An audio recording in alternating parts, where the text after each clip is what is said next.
Hello दोस्तों, मैं हूं सूर्यकांत, आपका उद्यान मित्र।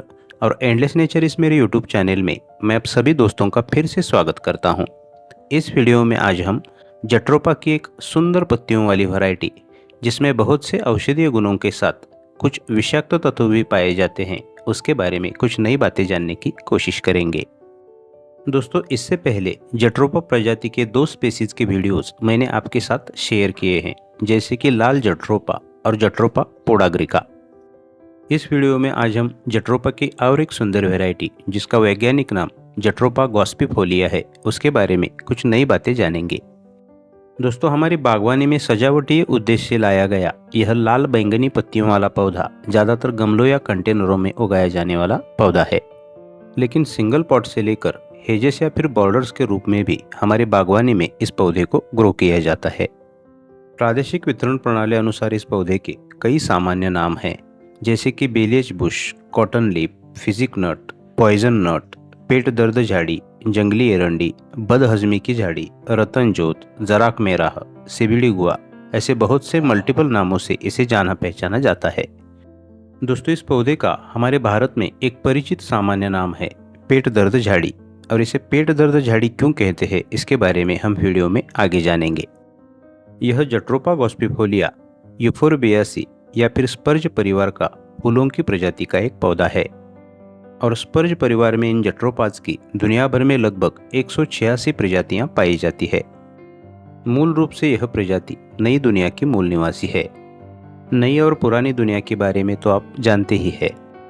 दक्षिण और उत्तरी अमेरिका की भूमि को नई दुनिया कहा जाता है, और यूरोप, अफ्रीका और एशिया का भूप्रदेश पुरानी दुनिया में समाविष्ट होता है। मूल रूप से दक्षिण अमेरिका, मेक्सिको और कैरिबियन द्वीप समूह का यह पौधा अब पूरी दुनिया भर में फैल चुका है, और दुनिया के कई हिस्सों में अब यह एक आक्रामक खरपतवार का रूप भी ले चुका है। दोस्तों, एक रिपोर्ट के अनुसार 1800 के दशक में इस पौधे को सजावटी उद्देश्य के लिए जंगलों से हमारी बागवानी में लाया गया। इस जट्रोपा गॉस्पिफोलिया की लाल बैंगनी चमकीली पत्तियां, इन पौधों पर खिलने वाले लाल चटकीले छोटे छोटे फूलों के गुच्छे, और इन पौधों पर खिलने वाले यह शिमला मिर्च के जैसे फल इस पौधे को हमारे बागवानी में ग्रो करने का प्रमुख आकर्षण है। इसलिए हमारे बगीचे में इन पौधों को बॉर्डर्स या फिर हेजेस के रूप में सिंगल पॉट्स में और बगीचे की खुली जमीन में सिंगल झाड़ियों के रूप में ग्रो किया जाता है। कभी कभी इस पौधे को अरंडी के पौधे के साथ भ्रमित किया जाता है, या फिर इसे अरंडी का पौधा माना जाता है।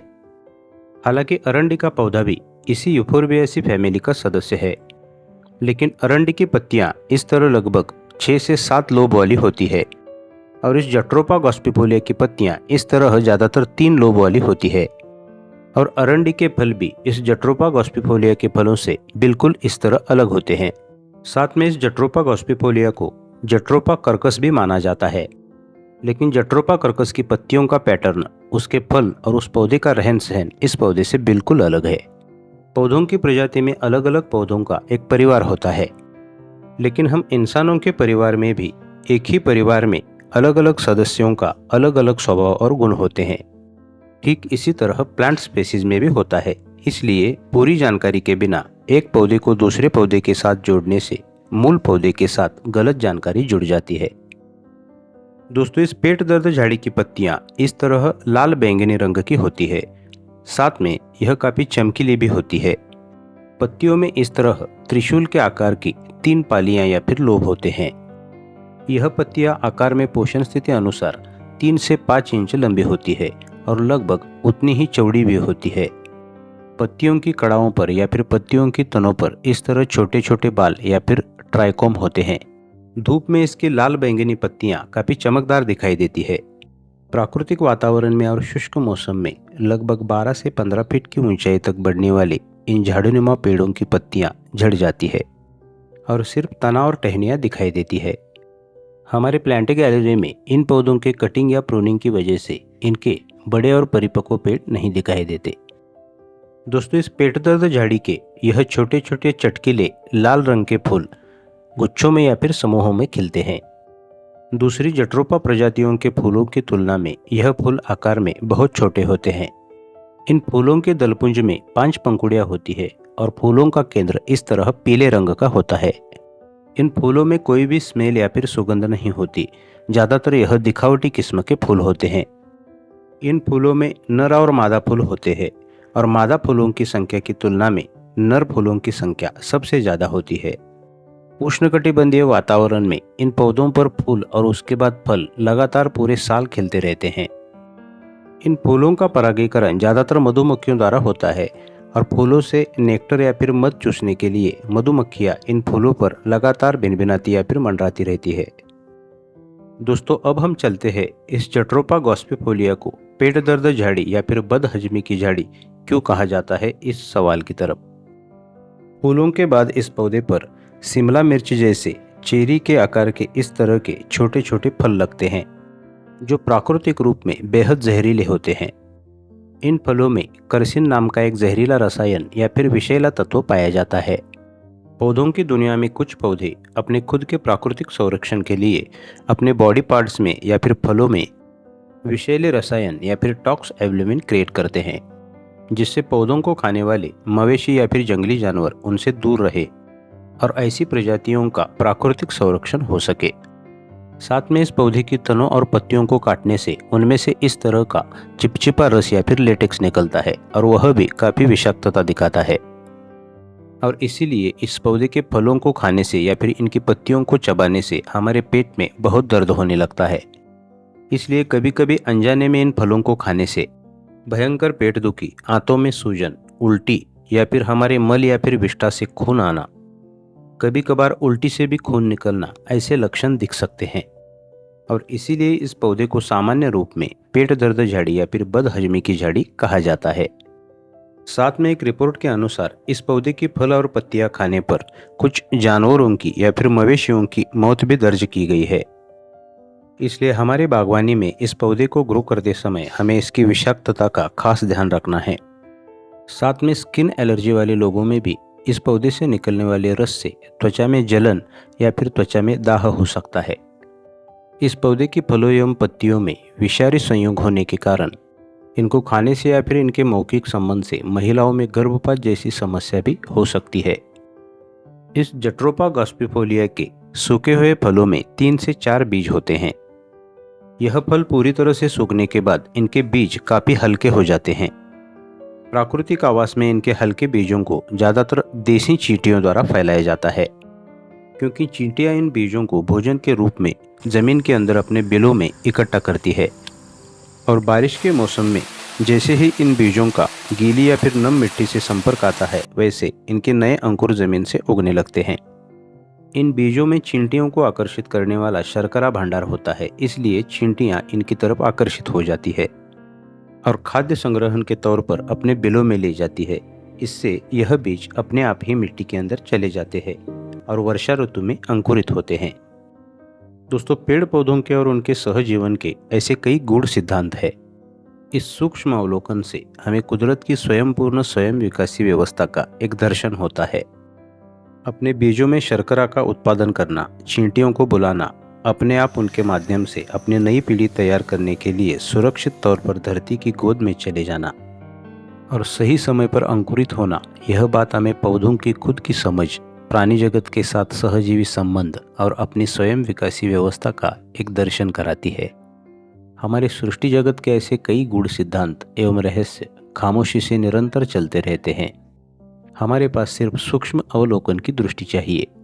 साथ में प्राकृतिक आवास में इनके लगभग 10 से 12 फीट की ऊंचाई तक विकसित होने वाले झाड़ियों के पके हुए फल जोरों से फट जाते हैं और आसपास की जमीन पर लगभग 20 से 25 फीट की दूरी पर इनके बीज बिखर जाते हैं और इन बीजों से इस पौधे के अगणित नए पौधे उगते हैं। दोस्तों, यह जट्रोपा गॉस्पिफोलिया पूर्ण सूरज की रोशनी में उगने वाला पौधा है। इसलिए अगर इस पौधे को आप डेकोरेटिव पर्पज के लिए अपनी बागवानी में ग्रो करना चाहते हो तो इसके लिए सनलाइट पोर्शन चूज करना अनिवार्य है। साथ में इस पौधे की पानी की जरूरत भी मध्यम और लो कैटेगरी में आती है, क्योंकि प्राकृतिक वातावरण में यह पौधे काफ़ी सूखा सहिष्णु होते हैं। इसलिए बहुत कम पानी की उपलब्धता में यह पौधे जीवित रहते हैं। इस जट्रोपा गॉस्पिफोलिया की जड़ें उतले स्वरूप की होने के कारण यह जमीन की सतह के पास फ्लैट पोजीशन में फैलती है, इसलिए वह जमीन के अंदर गहराई तक नहीं चली जाती। साथ में इसकी जड़ों में भी जट्रोपिन नाम का जहरीला रसायन पाया जाता है।